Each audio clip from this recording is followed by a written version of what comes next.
कल हमने ग्रेडियंट के बारे में पढ़ा था, आज हम ग्रेडियंट की प्रॉपर्टीज़ के बारे में पढ़ेंगे। ठीक है, सो फर्स्ट थ्योरम जो है ग्रेडियंट से रिलेटेड हमारी है, gradient of sum of two scalar points function is sum of their gradients. अगर मैं दो फंक्शंस के सम पे ग्रेडियंट अप्लाई करती हूँ तो वो किसके इक्वल रहेगा, gradient of first function plus में gradient of second function.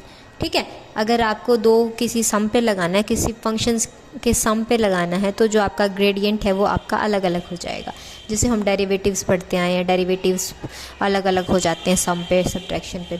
Similarly subtraction sign के लिए रहेगा, अगर ग्रेडियंट लग रहा है दो फंक्शंस की सब्ट्रैक्शन पे तो ग्रेडियंट दोनों पे क्या हो जाएगा, अलग अलग हो जाएगा। क्लियर है। नेक्स्ट है हमारे पास theorem, the necessary and sufficient condition for scalar point function phi to be a constant is that, जो ग्रेडियंट रहेगा फाई फंक्शन का वो किसके इक्वल होगा, ज़ीरो के इक्वल। सो हमें क्या लेके चलना है कि जो हमारा फंक्शन है ना वो कांस्टेंट है, तो उसका जो ग्रेडियंट है वो ज़ीरो के इक्वल रहेगा। ठीक है, तो नेसेसरी कंडीशन रहेगी हमारी, गिवन रहेगा हमारे पास जो फंक्शन है वो कांस्टेंट है। प्रूव क्या करना है, वो हमारा रहेगा delta phi is equals to zero. और सफिशिएंट कंडीशन में हम क्या लेके चलेंगे, गिवन रहेगा कि हमारा जो फंक्शन है वो ज़ीरो के इक्वल है, मीन्स फंक्शन का ग्रेडियंट ज़ीरो के इक्वल है। और प्रूविंग में रहेगा हमारा कि फंक्शन हमारा कांस्टेंट। ठीक है, लेके चल पड़े हम, कंडीशन इज नेसेसरी, गिवन क्या रहेगा, phi be a constant function. अब कांस्टेंट फंक्शन है तो मैं उसका with respect to x, with respect to y and with respect to z derivative करती हूँ, पार्शियल डेरिवेटिव करती हूँ, तो वो किसके इक्वल रहेगा, ज़ीरो के इक्वल रहेगा। ठीक है, अब नाउ बाय द डेफिनेशन जो ग्रेडियंट फाई होता है वो किसके इक्वल होता है, I cap curl over curl X plus J cap curl over curl Y plus K cap curl over curl Z, bracket close, और यहाँ से आ जाता है आपका phi function.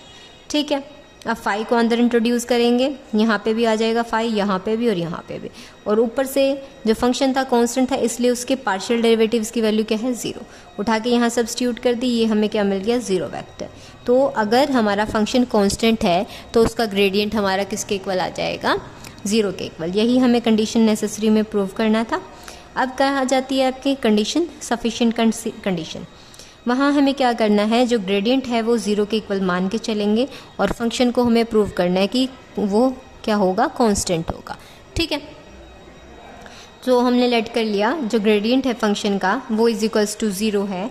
So I cap curl phi over curl X plus J cap curl phi over curl K plus K cap curl phi over curl Z is equals to zero.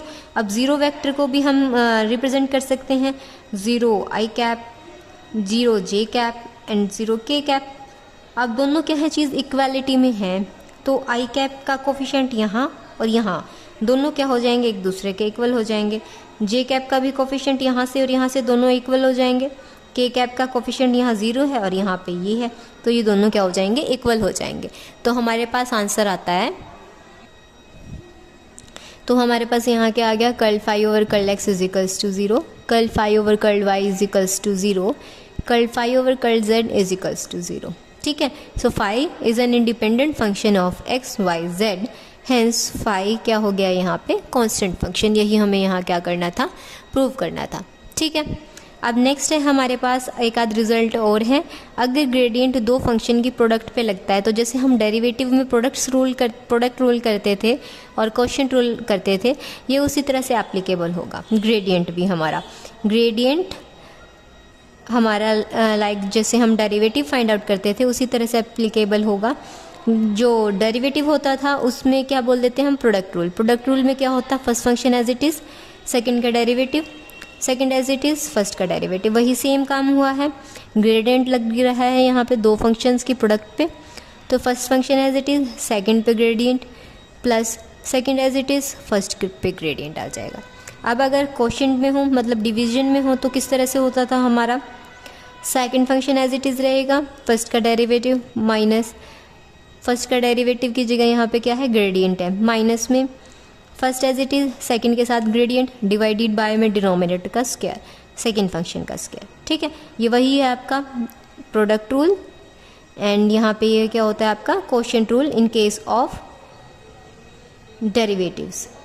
ठीक है, तो वही चीज़ आई है यहाँ पे, ग्रेडियंट के लिए भी सेम होल्ड करेगा। नेक्स्ट है हमारे पास रिजल्ट। अगर आर हमारा आर वेक्टर का मतलब अगर मैं आर वेक्टर लेके चल रही हूँ और उस पर मैं मॉडुलस अप्लाई कर देती हूँ तो हमारा वो वेक्टर किसके इक्वल हो जाएगा, आर। जस्ट यानी हमें वो क्या दे देगा, उसका मैग्नीट्यूड। अगर मैं बोलती हूँ यहाँ पे 2i कैप, ठीक है, मैंने इससे मॉडुलस अप्लाई किया तो हमें जस्ट क्या मिलेगा, हमारा मैग्नीट्यूड मिलेगा, डायरेक्शन नहीं दिखाई जाएगी। तो वही यहाँ पे बोला गया है, अगर आर वेक्टर पे मॉडुलस अप्लाई कर दिया जाता है तो सिर्फ वो अपनी क्या वैल्यू देगा, मैग्नीट्यूड। ठीक है, अब आर वेक्टर जहाँ से किसके इक्वल है, xi cap plus yj cap plus zk cap, then we have to prove gradient of r is equals to 1/r R vector.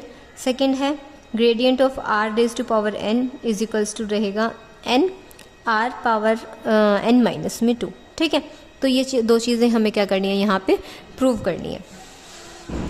तो अब ये लेके चल पड़े हमारे लेफ्ट हैंड साइड, इसको हम राइट हैंड साइड के इक्वल प्रूव कर देंगे। लेफ्ट हैंड साइड में हमारे पास क्या था, ग्रेडियंट ऑफ आर। अब ग्रेडियंट का फॉर्मूला हम पीछे पढ़ चुके हैं, तो यहाँ हो गया I cap curl are over curl X plus J cap curl are over curl Y plus K cap curl are over curl Z. ठीक है, अब जो हमारा आर स्क्वायर था हम यहाँ पढ़ चुके हैं, दोनों साइड हमने क्या कर दिया, स्क्वायरिंग कर दिया। तो आर वेक्टर का स्क्वायर हमारा किसके इक्वल हो जाएगा, x square plus y square plus z square. जो एक्स जे और आई जे और के कंपोनेंट होते हैं ना, उनका स्क्वायर होता है। अगर हम आर का निकाल रहे होते तो यहाँ पे अप्लाई हो जाता अंडर रूट, बट यहाँ आर स्क्वायर की बात चल रही है, सो इस वजह से x square plus y square plus z square.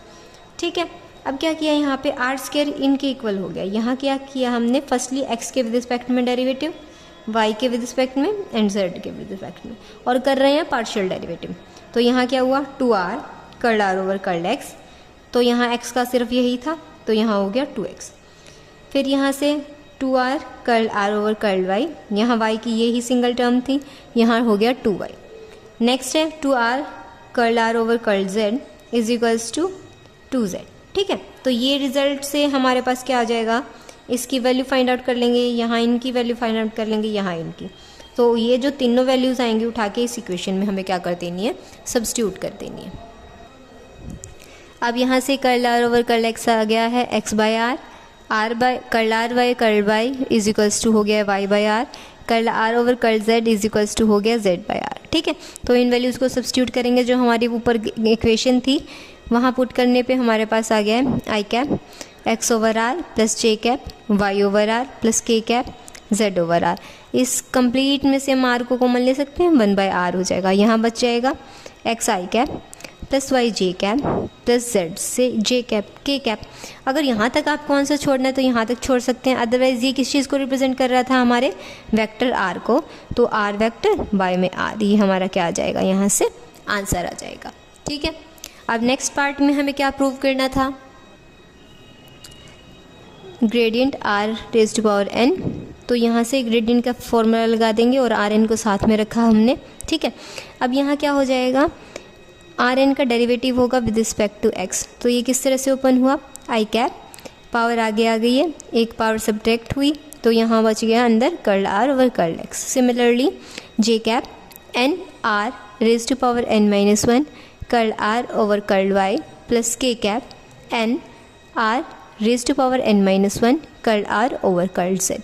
ठीक है, अब इस कंप्लीट में से हमारे पास कुछ कॉमन आ रहा है term n into are raise to power n minus 1, अंदर बचता है I cap curl are over curl X plus में J cap curl are over curl Y plus K cap curl are over curl Z. ठीक है, इस चीज़ के results हमने ऊपर अभी फाइंड आउट किए थे हमारे फर्स्ट पार्ट में। तो इसकी वैल्यू थी हमारी एक्स बाय आर, यहाँ से आई थी वाई बाय आर, यहाँ थी हमारे पास जेड बाय आर। तो इस कंप्लीट में से आर कॉमन ले सकते हैं, यहाँ आ जाएगा n are raise to power n minus 1 divided by r, अंदर बच रहा है x i cap plus y j cap plus z k cap. ठीक है, अब पावर यहाँ 1 थी, जब बेस सेम हो, पावर अगर बेस सेम हो और मल्टीप्लाई में हो तो पावर ऐड हो जाती है। बेस सेम थे बट डिवाइड में थे, इसलिए पावर क्या हो जाती है, सब्ट्रैक्ट।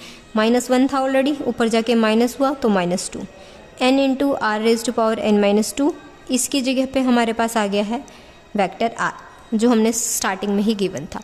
ठीक है, तो यही हमें यहाँ पे क्या करना था, प्रूव करना था।